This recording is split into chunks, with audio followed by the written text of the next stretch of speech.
నమస్తే. ఈరోజు మన స్టూడియోలో ప్రముఖ ఆధ్యాత్మికవేత్త ఆస్ట్రాలజర్ బ్రహ్మశ్రీ సుభాష్ శర్మ గారు మనతో ఉన్నారు. గురువుగారితో మాట్లాడేద్దాం. నమస్కారం గురుగారు. శ్రీమాత్రేనండి. గురుగారు, నవంబర్ మాసం విశేషంగా వృశ్చిక రాశి వారి పరిస్థితి ఎలా ఉంటుంది? ఎలాంటి స్థితిగతులు ఎదురవుతాయి? వీళ్ళకి ఓవరాల్గా ఎలాంటి దైవారాధన పరిహారాలు తీసుకుంటే బాగుంటుంది? తప్పకుండా తెలియజేస్తాను. ముందుగా ప్రేక్షకులందరికీ శ్రీమాత్రే నమః, శ్రీ గురుభ్యో నమః. యాదేవి సర్వభూతేషు మాతృరూపేణ సంస్థిత నమస్తస్సై నమస్తస్సై నమస్తస్సై నమో నమః. వృశ్చిక రాశి, ఈ రాశి వారిలో పుట్టినటువంటి వారి యొక్క స్వభావము చాలా అద్భుతంగా ఉంటుంది. యుద్ధ నైపుణ్యం వాతావరణం కలిగినటువంటి వారు, అలాగే ఏదైనా చెడు జరుగుతుంది దానికి వెళ్ళి నిలబడదాము అని అనేటటువంటి వారిలో ఈ యొక్క వృశ్చిక రాశి వారు ఒకరు అని చెప్పుకోవచ్చు. అలాగే వీళ్ళకు ఏమిటి అని అంటే కనుక వీళ్ళు ఏదైనా కూడా ముక్కుసూటిగా మాట్లాడుతూ ఉంటారు. ధైర్యము సాహసము అన్నదానికి అర్థము ఈ యొక్క వృశ్చిక రాశి వారు అని చెప్పుకోవచ్చు.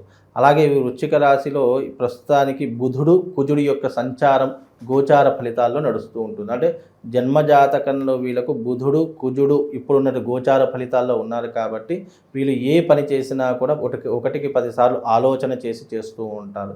అలాగే ఇప్పుడున్నటువంటి తరహాలో వీళ్ళకు మంచి ఫలితాలు ఏర్పడుతున్నాయి అని చెప్పుకోవచ్చు. ఉద్యోగం లేనటువంటి వారికి ఉద్యోగ అవకాశాలు కలుగుతూ ఉంటాయి. వివాహం కానటువంటి వారికి వివాహం యోగ్యత కలిగేటటువంటి అవకాశం ఏర్పడుతూ ఉంటుంది. వృత్తి వ్యాపారాదులు ఎవరైతే చేస్తున్నారో వాళ్ళకు మంచి లాభదాయకమైనటువంటి విధానాలు ఈ మాసంలో వీళ్ళకు తప్పకుండా జరిగేటటువంటి సూచనలు కనిపిస్తూ ఉన్నాయి. అలాగే వీళ్ళకి ఏంటి అంటే ధైర్యము సాహసం చాలా ఎక్కువగా ఉంటూ ఉంటుంది. ధైర్యము సాహసం కలిగినటువంటి వాళ్ళు వృశ్చిక రాశి వారు ఒకరు అని చెప్పుకోవచ్చు. వీళ్ళు ఏ పని చేసినా కూడా ముక్కుసూటిగా చేస్తూ ఉంటారు. ఏ విషయమైనా నిక్కచ్చిగా మాట్లాడుతూ ఉంటారు. ఎదుటివారు ఎంత గొప్పవారైనా ఎంత పెద్దవారైనా సరే తన మనసులో ఏదైతే ఉంటుందో అది నిర్భయంగా చెప్పేటటువంటి విధానము, అసలు ఏమాత్రం మొహమాటం లేనటువంటి వ్యక్తులలో ఈ వృశ్చిక రాశి వారు ఒకరు అని చెప్పుకోవచ్చు. వీళ్ళకి ఏంటి అంటే లీడర్షిప్ క్వాలిటీస్ ఎక్కువగా ఉంటూ ఉంటాయి. లీడర్షిప్ అంటే కనుక వీళ్ళ మాట 10 మంది వినాలి, వీళ్ళ చుట్టూ 10 మంది ఉండాలి, వీళ్ళకంటూ ఒక ప్రత్యేకమైనటువంటి గుర్తింపు ఉండాలి అని కోరుకునేటటువంటి వారిలో ఈ వృశ్చిక రాశి వారు ఒకరు అని చెప్పుకోవచ్చు. కనుక వృశ్చిక రాశి వారికి ఈ మాసం చాలా మెరుగైనటువంటి మాసంగా చెప్పుకోవచ్చు. అందులోనూ వీళ్ళకి ఏంటి అంటే కనుక కొన్ని తొందరపాటు నిర్ణయాల వల్ల వీళ్ళ యొక్క జీవితాన్ని వీళ్ళే కోల్పోయేటటువంటి తరహాలు, అంటే చేతులారా చేసుకున్నారు అనే ఒక సామెత ఉంటుంది చూసారా, అది వీళ్ళకు ఖచ్చితంగా యాక్ట్ అవుతూ ఉంటుంది. వీళ్ళు తొందరపడి కొన్ని ప్రయత్నాలు చేస్తూ ఉంటారు. అది విఫలమైపోయి 10 మందిలో మొహం చూయించుకోకుండా ఉంటూ ఉంటారు. అలాంటి తరహాలో కూడా వీళ్ళ యొక్క ప్రభావం అనేటటువంటిది ఎక్కువగా ఉంటూ ఉంటుంది. కాబట్టి ఈ యొక్క వృశ్చిక రాశి వారు ఏ పని చేసినా చాలా జాగ్రత్తగా చేయాలి. 10 మంది సలహాలు సూచనలు పాటిస్తూ ఉండాలి. వీలైనంత వరకు పెద్దవాళ్ళ యొక్క సలహాలు తీసుకుంటూ ఉండాలి.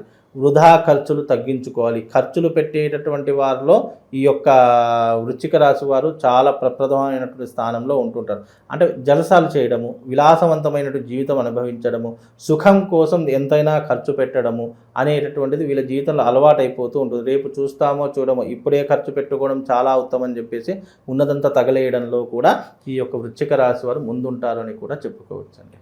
ఆరోగ్యపరంగా ఎలా ఉంటుంది సార్? వృశ్చిక రాశి వారికి ఆరోగ్యపరంగా పెద్ద ఇబ్బందులు ఉంటే ఏమీ కనిపించవు. కాకపోతే ఆరోగ్యం అన్నదానికి 2 అర్థాలు చేసుకోవాలి ఎవరైనా కూడా. ఒకటి వయసు గుర్తుపెట్టుకోవాలి, రెండవది మనం తీసుకునేటటువంటి జాగ్రత్తల విషయాలు కూడా గుర్తుపెట్టుకోవాలి. ఎందుకంటే ఆరోగ్యం అనేటటువంటిది చాలా మట్టుకు మనది మనమే కంట్రోల్ చేసుకోకుండా మనము ఏదంటే అది తినేస్తూ, ఏదంటే అది తాగేస్తూ, ఏది పడితే అది తినేస్తూ మన యొక్క ఆరోగ్యాన్ని మనమే నాశనం చేసుకుంటున్నాము. అది ఒకందుకు శరీరం దృఢంగా ఒక 35-40 ఏళ్ళ లోపు ఉన్నటువంటి వారు ఏమి ఇబ్బంది లేదు, వాళ్ళు ఏం తిన్నా అరిగించుకునే శక్తి. 40 దాటారా ఆరోగ్యం అనేటటువంటిది మన చేతిలో ఉండదు. ఇది చాలా మట్టుకు గుర్తుపెట్టుకోండి. ఆరోగ్యం ఎలా ఉంటుంది గురువుగారు, నాకు ఆరోగ్యం ఎలా ఉంటుంది, నాది వృశ్చిక రాశి అన్నారనుకోండి, ఫస్ట్ ఆ యొక్క మనిషి యొక్క ఏజ్ కావాలి. ఎందుకంటే ఏజ్కి తగ్గట్టుగానే ఇప్పుడు మనిషి యొక్క స్థితిగతులు అనేటటువంటి నడుస్తాయి. పూర్వంలో మా తాతగారు ఉన్నప్పుడు నీ ఆయుష్ 100 సంవత్సరాలు అని చెప్పేటటువంటి వారు, కానీ ఇప్పుడున్న తరహాలో 60 ఏళ్ళు 70 ఏళ్ళు బతికారంటే చాలా గొప్పగా చెప్పుకుంటున్నారు. ఎందుకు?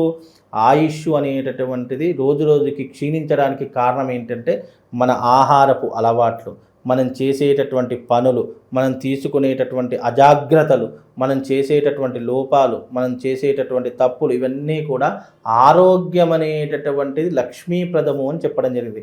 లక్ష్మి అన్నదానికి అర్థం ఏంటంటే రెండవది ఆరోగ్యము అని అర్థం. దానికి నానా రకాల అర్థాలు వస్తాయి.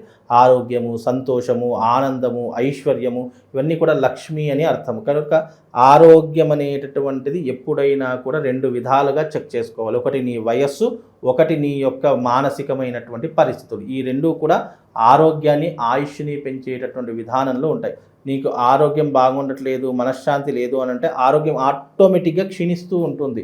మీరు ఎప్పుడైనా గమనించండి, ఆరోగ్యంగా ఉన్నటువంటి వ్యక్తి, అనారోగ్యంగా ఉన్నటువంటి వ్యక్తి ఇద్దరిది పక్కపక్కన పెట్టామనుకోండి, అనారోగ్యం ఉన్నటువంటి వ్యక్తిలో, ఆరోగ్యం ఉన్నటువంటి వ్యక్తిలో రెండే తేడాలు కనిపిస్తాయి.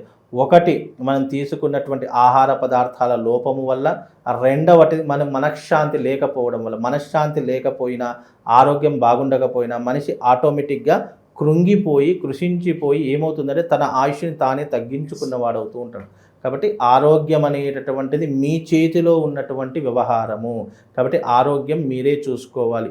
అనవసరమైనటువంటి ఆహార పదార్థాలు తీసుకోకుండా మన బాడీని మనం నియంత్రణ చేసుకుంటే అన్ని రకాలుగా ఆరోగ్యం బాగుంటుందండి. చాలా వరకు మంచి ఫలితాలే మనం చూసాం ఇప్పటివరకు మీరు చెప్పిన దాంట్లో. పలానా జాగ్రత్తగా ఉండాలి లేదంటే ఇబ్బంది పడతారంటే ఓవరాల్గా మాసం వీళ్ళకి ఏం చెప్తారు? కోర్టు కేసులు కావచ్చు, పోలీస్ స్టేషన్ వ్యవహారాదులు కావచ్చు, నిందలు కావచ్చు, నీలాప నిందలు కావచ్చు, అలాగే వాళ్ళు చేసేటటువంటి వృత్తి వ్యాపారాదులలో తొందరపాటు నిర్ణయాల వల్ల ఏదైనా ఇబ్బందులు కొని తెచ్చుకోవడం కావచ్చు, ఇలాంటి కొన్ని తరహాలో వీళ్ళకు కొన్ని ఇబ్బందులు జరిగే. పాజిటివ్ ఎలాగైతే ఉంటుందో నెగిటివ్ కూడా ప్రతి మనిషి జీవితంలో ఉంటుంది.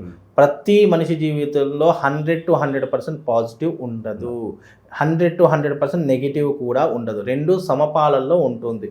ఈ మాసంలో బాగుంది అనుకోండి, నెక్స్ట్ మాసంలో ఇబ్బందులు పడుతుంటారు.